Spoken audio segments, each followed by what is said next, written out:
Hey guys, welcome to my messy kitchen. I'm Kendu. Thanks for stopping by. I know, long time, no whatever. What can I say? It's 2020. But here we are, and thank you for being here. You're awesome. Special shout out to all my friends who previously supported me at my Patreon site. You guys are awesome, and I appreciate you still. Today we're here to talk about freezing celery and leeks. Now, why would you want to do that? Well, let's look at leeks. They're huge. They take up vast amounts of space in your fridge if you're not going to use them today. Celery is big too. It takes up a lot of room. More importantly with celery is I'm constantly throwing it away. Now, about 2 months ago, I got an email from some site that I follow, food site.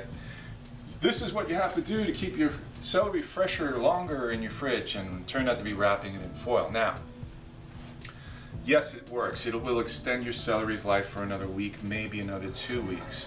After that, your celery's gonna get brown spots. So if you're like me and you go for periods of time where you have absolutely no use for celery, you're still screwed. So, and it also uses a lot of foil. You can't just bust out one thing and think you're going to cover up your celery. It doesn't work like that. You got to get double wide. Now, so what do? You're still going to put some in the fridge. Now here's why. When you freeze celery, put it in view, look at that, it loses its crispiness. And sometimes that's what you want celery for, in salads, in chicken salads, you know, tuna, regular. If you need it crunchy in your stir fry, then you're going to want to keep it in your fridge for that reason, or some of it. Now the rest of it for whatever else you use it in, soups, stews, etc., roasts, where it's not going to be crispy anyway, you can freeze it and it'll stay, according to what I just read, for up to a year. Am I going to try a whole year? I'll use it way before then. So will you, so who cares? So what I've got here, I went to the Asian market for the first time today since the pandemic struck. Not because I was racist and thought that I would get the Chinese flu at the Asian market, but rather because it's cramped, it's never very clean, and, or I'm just telling it like it is. Most importantly, when you shop there, there's somebody here and there's somebody here.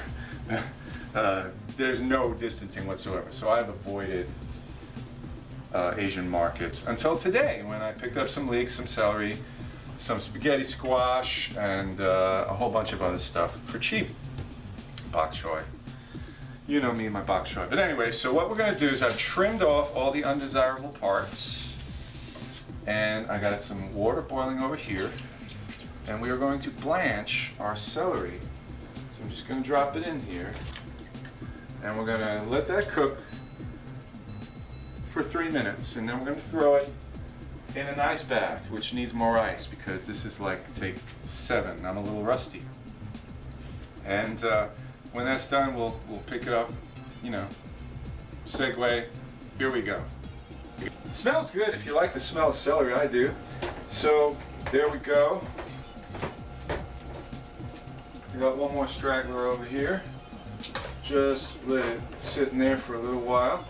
And what this does is it allows it to retain its nice celery color. So now we're going to dry it off, and I'm just going to use paper towels to dry it off.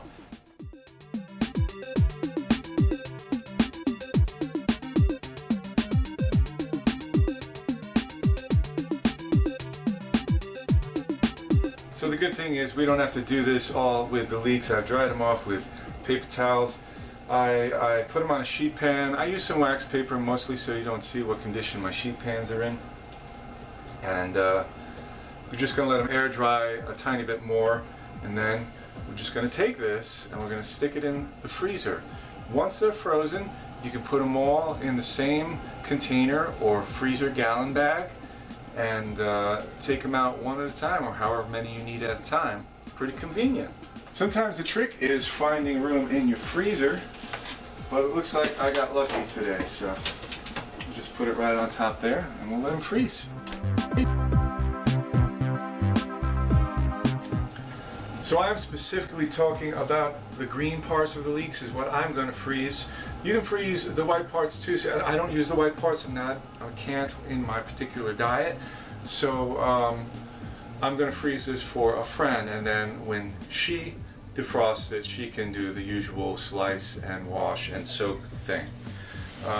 Anyway, doesn't mean I don't have to wash. I still have to wash because leeks are dirty. Dirty, dirty leeks. Look at that. You don't want that in your food. You gotta wash every damn leaf. Again, worth it.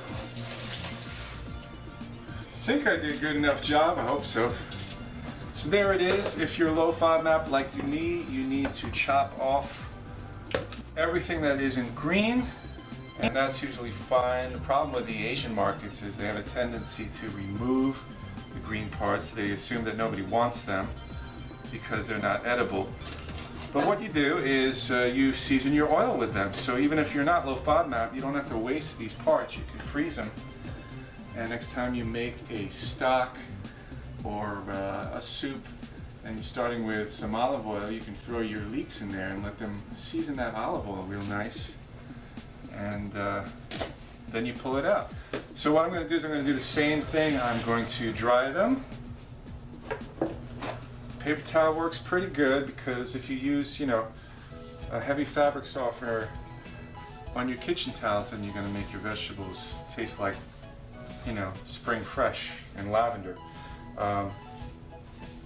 So then I'm going to put it on a sheet pan, and once they're frozen, I can put them all in the same bag as well.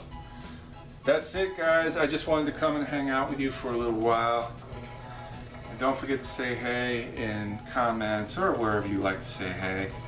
And I'll probably get around to doing some more videos soon. I've been non-stop cooking. It's just I've been kind of focused cooking. And so that's when you're learning and you're focused, it's not the best time to make videos because it slows you down. So alright, you guys take care. And once again, thanks for stopping by. Bye.